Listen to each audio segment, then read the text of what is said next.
இப்ப ஜென்மச்சனியா மாறுது. தேவையில்லாத சனசக்திகள் ரொம்ப சற்று கவனமா இருக்கணும். செயற்கை சிநேகங்கள் சேரக்கூடாது. இந்த நேரங்கள்ல நீங்க நல்லா வாங்கலாம். மன உளைச்சல் ஏற்படும்.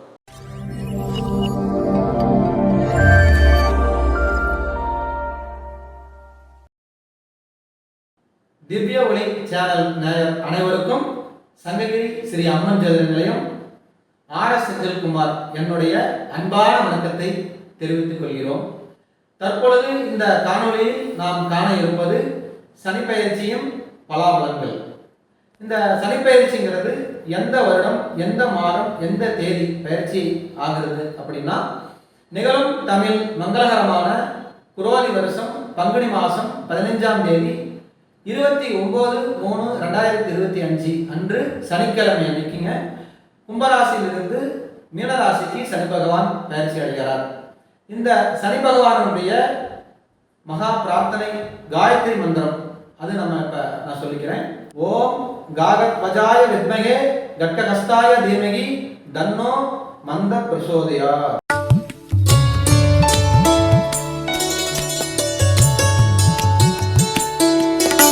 மீனராசியின் சனி பயிற்சி பலாபலன்கள்.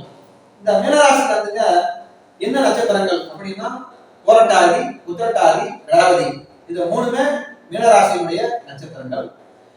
இந்த இப்ப எல்லாருமே பொதுவாகவே இப்ப பாத்தீங்கன்னா சனிப்பெயர்ச்சிங்கிறது நம்ம பேசிட்டு இருக்கிறோம்.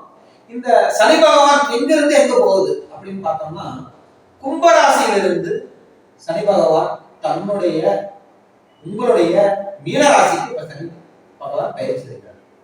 இந்த மீனராசிக்கு இப்ப என்ன இருக்கிறாரு? இதுவரைக்கும் விரையச்சனியா இருந்ததுங்க, இப்ப ஜென்மச்சனியா மாறுது. நானே 2.5 வருஷமா இந்த விரையச்சனியில் ஏகப்பட்ட பிரச்சனைகள், ஏகப்பட்ட தொந்தரவு உங்களுக்கு கொடுத்துருக்கோம் இல்லையா? நான் சொல்றேன், இப்ப உங்க ஜென்மச்சனியா இருக்கும் போது என்ன தொந்தரவுகள்? பண விரயம் குறையும், நீங்க பயப்பட வேண்டாம். அது இந்த யாகச்சனி 1லிருந்து 30 வயசுக்குள்ள இருக்கிறவங்களுக்கு இந்த யாகச்சனி எப்படிப்பட்ட சனி? மங்கு சனி. 3 வகையா நம்ம பிரிக்கிறோம்: மங்கு சனி, பொங்கு சனி, மாரகச்சனி. இந்த 1லிருந்து 30க்குள்ள இருக்கிறவங்களுக்கு இது மங்கு சனி, 30லிருந்து 60க்குள்ள இருக்கிறவங்களுக்கு இது பொங்கு சனி, 60லிருந்து 90க்குள்ள இருக்கிறவங்களுக்கு இது மாரகச்சனி. இப்ப உங்களுக்கு நடக்கிறது, இப்ப ஜென்மத்துல சனி இருந்தாலும் முதல் 30 வருஷத்துக்குள்ள இருக்கிறவங்களுக்கு இந்த ஜென்மச்சனி பாதிக்கும். முக்கியமாக முதல் 30 வருஷத்துல இந்த பெண்களுக்கு தேவையில்லாத சனசக்திகள், பிரச்சனைகள், குழப்பங்கள் இந்த ஜென்மச்சனி பாதிக்கும். அதே மாதிரி குழந்தைகளுக்கு இந்த ஜென்மச்சனி உடல் ரீதியாக, சில மன ரீதியாக சில தொந்தரவுகள் நமக்கு கொடுக்கும். இந்த 15லிருந்து 25க்குள்ள இருக்கக்கூடிய மீனராசி நேயர்களுக்கு இப்ப ஜென்மச்சனி ஏகப்பட்ட தொந்தரவு. இந்த 15 to 25 தான் இந்த சனியினுடைய பாதிப்பு அதிகமாக. அவங்களுக்கு இக்காலங்கள்ல ரொம்ப சற்று கவனமா இருக்கணும். அவங்களுக்கு நல்ல ஒரு ஒழுக்கத்தோட, நல்ல அறிவோட இருக்கணும். தன்னுடைய தாய் தந்தை பேச்சு கேட்டு பொறுமையா, நிதானமா, கவனமா இருக்கணும். இந்த காலங்கள்ல ஆணா இருந்தாலும் சரி, பெண்ணா இருந்தாலும் சரி, இந்த 15லிருந்து 25க்குள்ள செயற்கை சிநேகங்கள் சேரக்கூடாது. தேவையில்லாத ஒரு மனிதர்களோட பழகுறாங்க. யார்கிட்டையும் பேசணுமா இருந்தாலும் சற்று கவனமா பேசணும். அதுல படிப்புல ஏகப்பட்ட தொந்தரவு வரும். கெட்ட பையன் கெட்ட பசங்களோட சேரும்போது கெட்டு போயிடுவான். இந்த யாகச்சனை கிடக்கூடிய வாய்ப்புகள் இருக்கு.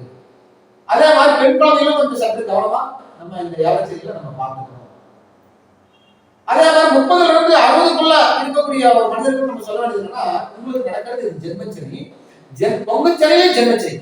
இந்த நேரங்கள்ல நீங்க நிலம் வாங்கலாம், வீடு வாங்கலாம், மண் வாங்கலாம், மனை வாங்கலாம். இப்ப நீங்க வாங்கலைன்னா வாழ்க்கையில் நீங்க எப்பயுமே வாங்க முடியாது. இதை சரியான முறையில் பயன்படுத்திக்கணும். காற்றுல போதே தூக்கிக்கணும்னு சொல்லுவோம். இதை நல்ல ஒரு வாய்ப்பா நீங்க பயன்படுத்திக்கணும்.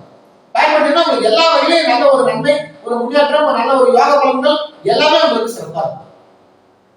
தைரியமா இருங்க. உங்களுக்கு 30க்கு 60க்குள்ள இருக்கிறவங்களுக்கு இது நல்ல ஒரு பலாபலன்கள், நல்ல ஒரு முன்னேற்றம். அதே சமயம் இந்த 60லிருந்து 90க்குள்ள இருக்கிறவங்களுக்கு இது மாரகச்சனின்னு சொல்லுவோம். இந்த மாரகச்சனி நடக்கும் போது சற்று கவனமா இருக்கணும். உடல் வியாதி வரும், மனவியாதி வரும், இருதயம் வயிறு சம்பந்தமான தொந்தரவுகள் வரும், வாழ்வு நரம்பு பிரச்சனைகள் வரும். இக்காலங்களில் ரொம்ப பத்திரமா இருக்கணும், பாதுகாப்பா இருக்கணும். இந்நேரங்கள்ல அவங்களுடைய நட்சத்திரம் நாள் பார்த்து திருக்கடை ரோட்டை போயிடுவாங்க. குலதெய்வத்து கோயிலுக்கு போய் வெண்பொங்கல் ஒன்று சக்கரை பொங்கல் வச்சு அன்னதானம் பண்ணுங்க. அது ரொம்ப நல்லது. இந்த நேரங்கள்ல ஒரு பத்ரகாளியம்மன் கோயிலுக்கு ஒரு எருமை கண்டு தானம் பண்ணுங்க. அது ரொம்ப ரொம்ப விசேஷம். இந்த ஜென்மச்சரி நடக்கும்போது ஒரு முருகர் கோயிலுக்கு போய் ஒரு ஆடு ஒன்று தானம் பண்றது ரொம்ப விசேஷம். அது ஒரு நல்ல பலாபலங்களும் கொடுக்கும். தீய பலன்கள் இல்லாம நல்ல பலன்களும் உங்களுக்கு கொடுக்க. இந்த மாரக சனியில உங்களுடைய பொண்ணா இருந்தாலும் சரி, பையனா இருந்தாலும் சரி, அவங்க அனுசரிச்சுப்பாங்க, பொறுமையா இருங்க, அவங்க சொல்றது கேட்டுப்பாங்க. அவங்க சொல்றது பிடிக்கலன்னா கூட அமைதியா போயிருங்க. இல்லைன்னா அங்கேயும் ஏதாவது கருத்து வேறுபாடுகள், பிரச்சனைகள், சண்டை சட்டங்கள் வரும், மன உளைச்சல் ஏற்படும். சற்று கவனமா இருக்கிறது நல்லது. பேரன் பேத்தியோட நிறைய டைம் ஸ்பெண்ட் பண்ணுங்க. பேர குழந்தைகளோட நல்லா ஸ்பெண்ட் பண்ணுங்க. உங்களுக்கு நல்ல ஒரு நிம்மதி கிடைக்கும். இந்த ஜென்மச்சரியில் வந்துங்க உங்களுக்கு உடல் உபாதைகள், உடல் நோய்நொடிகள் இந்த மாதிரி எல்லாம் நிறைய கொடுக்கும். அதனால கொஞ்சம் கவனமா இருக்கிறது நல்லது. உணவே மருந்து, உடல் நலமே சிறந்த செல்வம்.